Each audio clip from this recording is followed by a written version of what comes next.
À l'époque, au IVe siècle, l'Église a choisi les textes qu'elle jugeait fiables pour former le Nouveau Testament et a mis de côté tous les autres considérés comme non conformes selon sa propre vérité. Et justement, certains de ces textes, même s'ils sont incomplets et parfois fragmentaires, racontent une histoire qui bouleverse radicalement celle qui nous a été racontée. Ces textes, retrouvés notamment à Nag Hammadi en 1945 et étudiés aujourd'hui par des chercheurs du monde entier, font mention d'un Jésus qui aurait eu une vie bien différente de celle qu'on lui connaît. L'évangile de Thomas ne raconte pas la vie de Jésus, mais rassemble 114 de ses paroles supposées. Il présente un Jésus plus philosophe que prophète, qui invite chacun à trouver la vérité en soi sans passer par une église ou une autorité divine. L'évangile de Philippe évoque une relation intime entre Jésus et Marie-Madeleine, décrite comme sa compagne ou partenaire spirituel.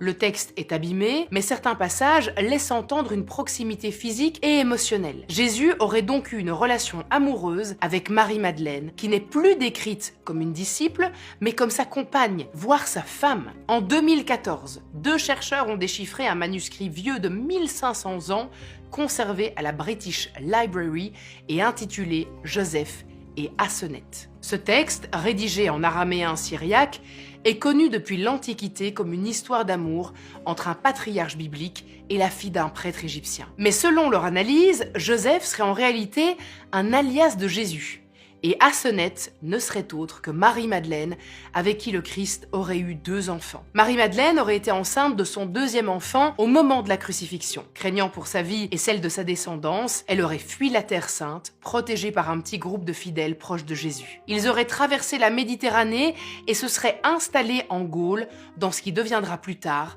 le sud de la France. Cette union aurait donné naissance à une descendance secrète, mêlée aux familles nobles, les Mérovingiens, cette dynastie issue du peuple des Francs. On raconte que cette lignée serait détentrice d'un savoir et d'une connaissance sacrée, mais surtout d'une compréhension du monde et de l'esprit réservé à seulement quelques élus. C'est ici qu'on retrouve l'une des révélations les plus sulfureuses autour de Jésus. Le véritable Saint Graal ne serait pas une coupe, mais une lignée. Ce serait en réalité le sang de la descendance directe du Christ, donc de celui qui posséderait une connaissance sacrée. Et pour protéger ce secret et éviter les représailles des autorités romaines, mais aussi des élites ecclésiastiques cherchant absolument à contrôler le message chrétien et rejeter tout esprit critique, un réseau aurait été mis en place. Certains documents parlent du prieuré de Sion, une société secrète fondée à Jérusalem, chargée de protéger la descendance du Christ et de préserver les documents qui prouvent que l'Église a bel et bien dissimulé la véritable histoire de Jésus. Plus tard, les Templiers eux-mêmes auraient découvert la vérité. Avec pour mission de protéger les pèlerins chrétiens en route vers la Terre Sainte,